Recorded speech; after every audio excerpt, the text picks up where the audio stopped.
Om Shanti.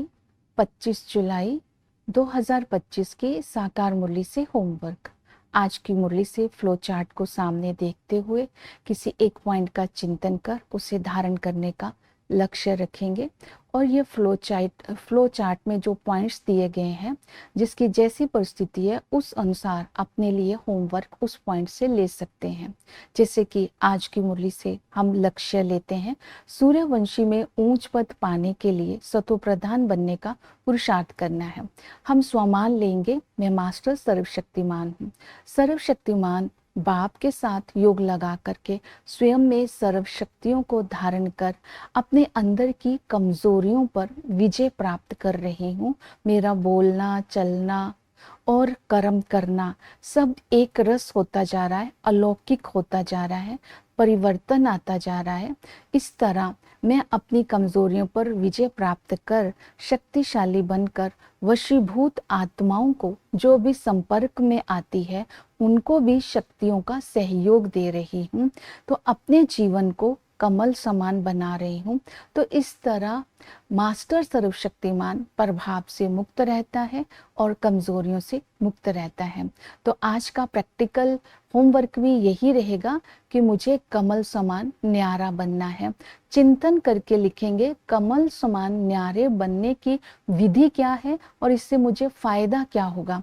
For example, कमल न्यारा भी रहता है, उपराम भी होता है, प्रभाव से मुक्त भी होता है, परिवार की पालना भी करता है, नष्टो मोहा भी रहता है। तो इस तरह सब कुछ करते हुए अपने आप को कमल समान, सबका प्यारा भी बनना है और न्यारा भी बनना है। तो पुरुषार्थ की भिन्न भिन्न युक्तियां बाबा ने बताई। पहली है याद से विक्रम विनाश होते हैं, ऊंच पद पाते हैं। जितना समय मिले बाप को याद करेंगे तो आत्मा पावन बनती जाएगी। याद की विधि है, पहला है स्वधर्म। जब हम अपने स्वधर्म में स्थित होकर के स्वदेश, स्वपिता की याद में रहते हैं तो हमें किसी भी देहधारी की याद नहीं आती है। उस लगन में मगन होते हैं तो आंखों से आंसू भी आ जाते हैं, जो कि बाबा बोलते हैं मोती बन जाते हैं। तो इस तरह स्वधर्म में स्थित होकर स्वरूप, स्वधर्म, स्वदेश, स्वपिता की याद से अपने को संपन्न बनाना है। दूसरी विधि बताई है आत्म अभिमानी परमात्म अभिमानी। आत्मा का चिंतन करना है, मैं आत्मा हूँ। मुझ आत्मा को ब्रह्मा बाबा ने, शिव बाबा ने ब्रह्मा के द्वारा एडॉप्ट किया है। मैं आत्मा स्वीट होम से आई हूँ। स्वीट होम में जाने के लिए पवित्र बनना है।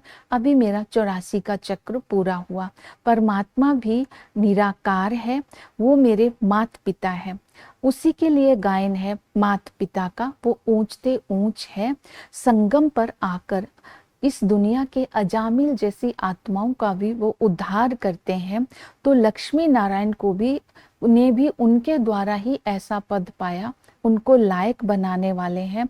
उनकी महिमा अपरम अपार है, वो सर्वशक्तिमान है। इस तरह आत्म अभिमानी हो करके उस परमात्मा की पहचान से, उसको याद करने से आत्मा पावन बनती जाती है। फिर है संबंध। इस संगम पर हमें पिता मिले हैं, उस पिता के संबंध में आने से ही हम सूर्यवंशी घराने के मालिक बन जाते हैं, अधिकारी बन जाते हैं। लक्ष्मी नारायण जैसा हमें बनाते हैं, हमें धनवान बनाते हैं। ऐसे पिता को दिल से याद करना है। वही टीचर बन करके हमें राजयोग सिखाते हैं। इस राजयोग से राजाओं का राजा बनते हैं।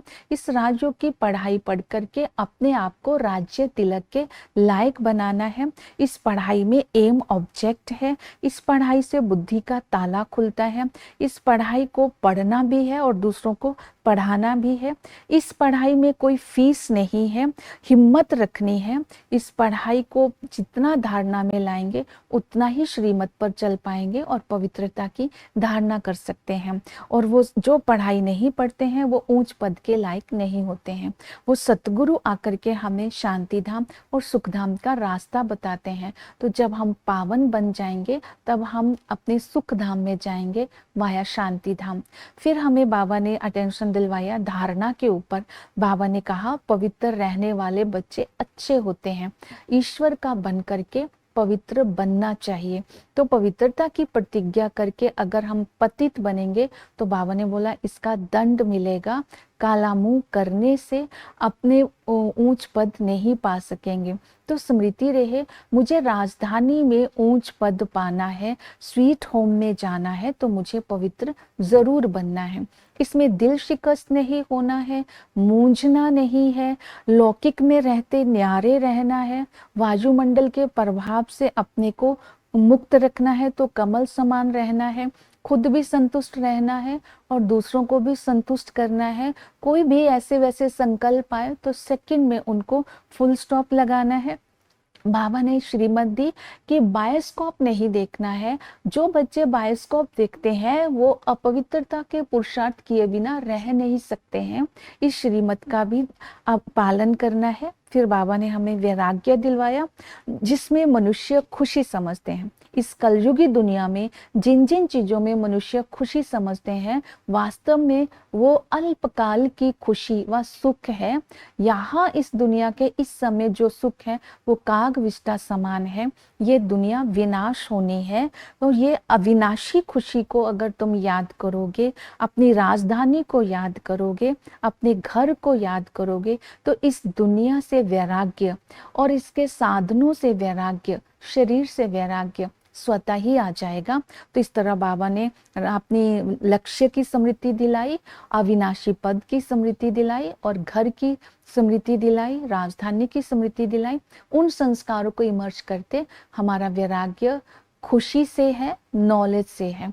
नॉलेजफुल होकर के हम वैराग्य करते हैं, खुशी से करते हैं। फिर चक्र को बुद्धि में रखना है, आदि मध्य अंत की नॉलेज हमारी बुद्धि में रहे। आदि में हम सूर्यवंशी थे, एक धर्म था, लक्ष्मी नारायण का राज्य था, वहां सुख शांति थी, गोल्डन एज थे, पारस बुद्धि थे। मध्य में आते ही अशांति हो गई, आयरन एजिड हो गए और तमो प्रधान बन गए, अंधियारा हो गया। अंत में बाबा संगम पर आते हैं और बाबा के आने से ही हमें राजाई का प्राप्त करने का पुरुषार्थ करने को मिलता है, क्योंकि इस संगम पर बाबा हमें ज्ञान देते हैं कैसे तुम दुख धाम में आगे, अब तुम्हें कैसे सुख धाम में जाना है। नॉलेजफुल होकर के जब हम ज्ञान का लेकर के पुरुषार्थ करते हैं तो हम लक्ष्य को प्राप्त करते हैं। सर्विस के लिए बाबा ने कहा ज्ञान की तलवार, अपनी तलवार में योग का जौहर होना चाहिए। बाबा ने इस बात पर आज अटेंशन दिलवाई जो सेवा करनी है कि भारत को मदर कंट्री क्यों बोलते हैं, क्योंकि भारत में भगवान आकर के माँ का रोल अदा करता है। बाकी सभी कंट्रीज में गॉड फादर बोलते हैं, केवल भारत में ही भगवान को माता पिता बोला जाता है। इस तरह आत्मा का स्वधर्म क्या है, आत्मा कौन है, परमात्मा कौन है, चक्र किसे कहते हैं, इन सब बातों का चिंतन करके सेवा करेंगे तो हम अपनी मन बुद्धि को स्वच्छ और कर्मों की श्रेष्ठ कमाई जमा करके पावन बनते जाएंगे। ओम शांति।